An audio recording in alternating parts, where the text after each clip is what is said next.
नमस्ते दोस्तों, आपका स्वागत है हमारे चैनल पर। आज हम कक्षा 9 की इतिहास की किताब के अध्याय 2 यूरोप में समाजवाद और रूसी क्रांति के पहले 5 पन्नों का सारांश देखेंगे। यह अध्याय हमें बताएगा कि कैसे फ्रांसीसी क्रांति ने यूरोप में सामाजिक परिवर्तन की लहर चलाई और कैसे समाजवाद का उदय हुआ। पृष्ठ 1 सामाजिक परिवर्तन का युग। फ्रांसीसी क्रांति, जो सन 1789 में हुई, ने यूरोप में आज़ादी और समानता के विचारों को जन्म दिया। इससे समाज के पुराने ढांचे को चुनौती मिली, जिसमें अभिजात वर्ग और चर्च का प्रभुत्व था। लोगों ने समाज को नए सिरे से देखने और बदलने की कोशिश की। इन विचारों का असर यूरोप के अलावा उपनिवेशों पर भी पड़ा। भारत में राजा राममोहन राय जैसे व्यक्तित्व फ्रांसीसी क्रांति के विचारों से प्रभावित हुए। इस समय 3 प्रमुख राजनीतिक विचारधाराएं उभरीं: उदारवादी लिबरल्स, उग्रवादी रेडिकल्स और रूढ़िवादी कंजर्वेटिव्स।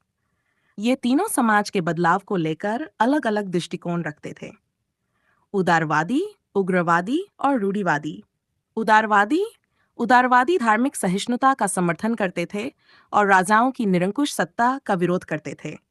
वे प्रतिनिधि सरकार और स्वतंत्र न्यायपालिका के पक्षधर थे, लेकिन सार्वभौमिक मताधिकार का समर्थन नहीं करते थे। उग्रवादी रेल्स उग्रवादी बहुसंख्यक के आधार पर सरकार चाहते थे और मताधिकार आंदोलनों का समर्थन करते थे। वे जमींदारों और कारखाने मालिकों के विशेषाधिकारों का विरोध करते थे और संपत्ति के अधिक समान वितरण के पक्ष में थे। रूढ़िवादी रूढ़िवादी परिवर्तन के विरोधी थे, लेकिन धीरे धीरे उन्होंने महसूस किया कि बदलाव जरूरी है। वे समाज में धीमी गति से और सम्मानपूर्वक बदलाव तक थे। पृष्ठ 3 औद्योगिक समाज और सामाजिक परिवर्तन। औद्योगिक क्रांति ने समाज को गहराई से प्रभावित किया, जिससे नए औद्योगिक क्षेत्र और शहरों का विकास हुआ। हालांकि इसके साथ कई समस्याएं भी आईं, जैसे कि खराब कार्य परिस्थितियां, कम वेतन और आवास और स्वच्छता की कमी। उदारवादी और उग्रवादी इन समस्याओं के समाधान की तलाश में थे।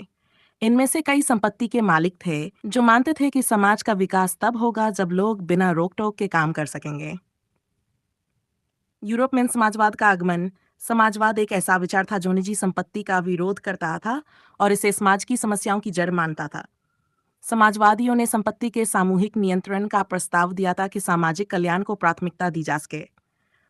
प्रसिद्ध समाजवादी जैसे रॉबर्ट ओवेन और लुई ब्लांक ने सहयोगी मॉडल का सुझाव दिया, जहां लाभ को समान रूप से बांटा जाए।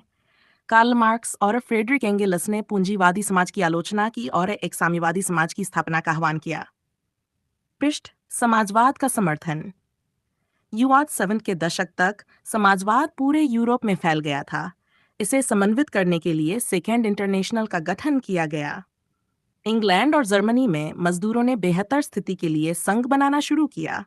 हालांकि समाजवादी सरकारें प्रथम विश्व युद्ध के बाद ही बनी, उनकी विचारधाराएं कानून और नीतियों को प्रभावित करने लगीं और उन्होंने राजनीति में रूढ़िवादी और उदारवादी प्रभुत्व को चुनौती दी।